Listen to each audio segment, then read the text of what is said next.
Hi, I'm Edie. I'm Judy. And together we're the Rainbow Grannies. Yay! Woo! Today we're going to hear what it feels like actually, physically, during transitioning.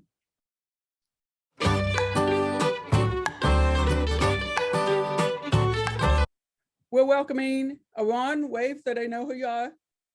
Hey. Okay. And Aron's partner Or.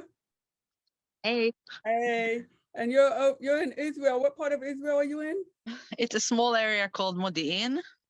It's between the big cities, between Jerusalem and Tel Aviv. Okay. So we met Aron on TikTok. Right. Right. Because we have Saturday, Sunday morning coffee on TikTok. Of course, for Aron, it's like late in the day already by the time we do this. We've been away for about a year and then came back to TikTok, and Aron is going through a lot of changes. Right. Since we came back. And so we wanted to talk with you about what is transitioning like for you. Wow. It's the most amazing process. I was choosing to do it really, really slow. So it feels amazing that I have people that experience my transition with me in TikTok and stuff. When people see you on TikTok and go, oh my God, you have a stash now. Right. They're like, oh my God, your voice is so low now. When exactly did you take your first tea? I start with the tea a little longer than a year ago. Mm-hmm. I started really slow with a gel.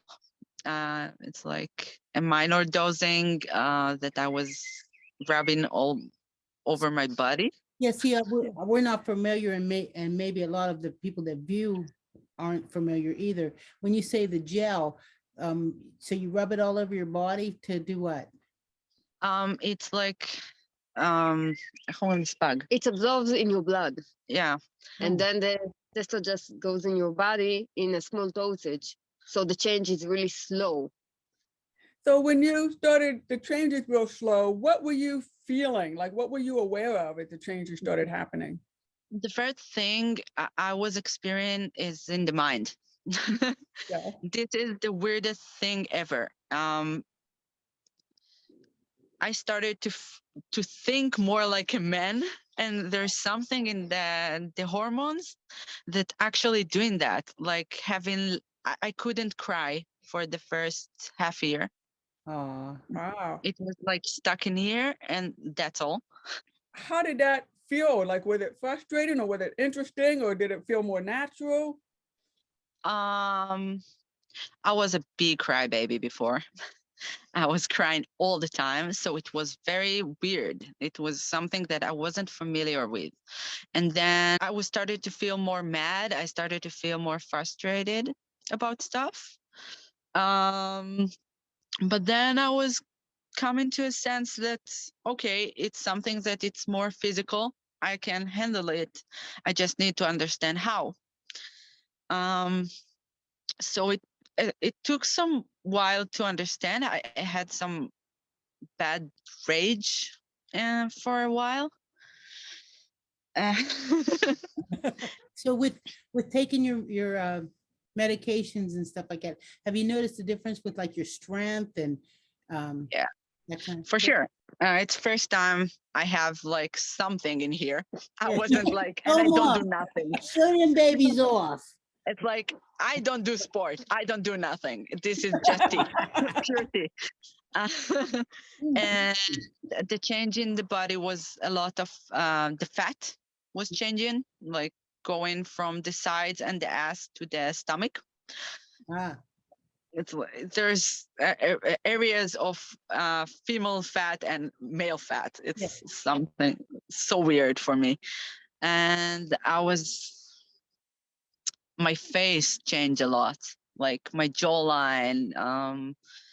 It's amazing. It's the first time I was looking in the mirror and I'm seeing myself.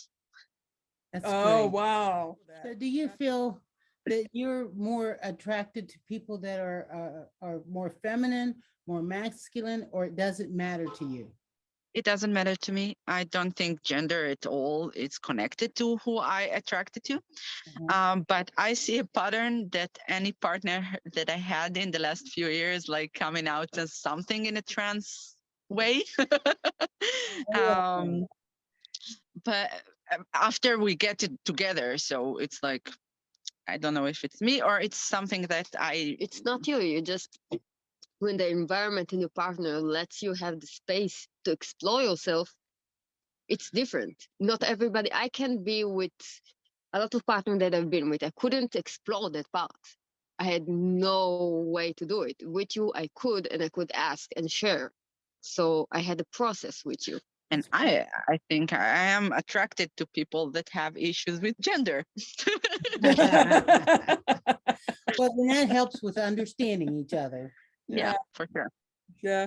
So while going through the transition and experiencing the rage and this sort of thing, had to learn how to handle it. Did you talk with other guys who have been born with this and lived it all their lives to teach you, or did you talk with other folks who were transitioning to help you? Both. One of the things I understand it while I was transitioning, that I don't have the group of friends that are trans and feel like me. So I made a group of trans people, just F2M, and we meet like once a week and talk about transitioning and everything we're feeling about it. And that's what we So- need. That's why you find so many gay groups, you know. When we were a little bit younger, but well, before I met Judy, I had started a group on Facebook, and it ended up with 250 women in it that were all lesbians that just wanted to connect. We wanted to know where the activities were and what do you like. And I mean, it was just nice. So I understand what you're saying, you know, with making a group. So you have somebody to connect with and find out where do you buy your clothes that fit your body and the way you like clothes to fit. It's so crazy because there wasn't something like this in Israel before. It was the first time that we're a group for grown-up people that on the F2M range. And I was like, oh my God, how?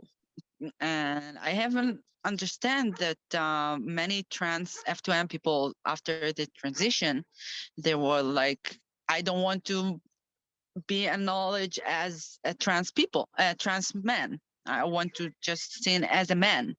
So Thank you, Aron and Or, for joining us today. This has been really, well, it's been really fun, very educational, very fun. And we're just so happy for you. I mean, after a year to see the change, and we're just so happy for you. That's See, right. I'm going to start crying again. Don't cry. But we want you to subscribe.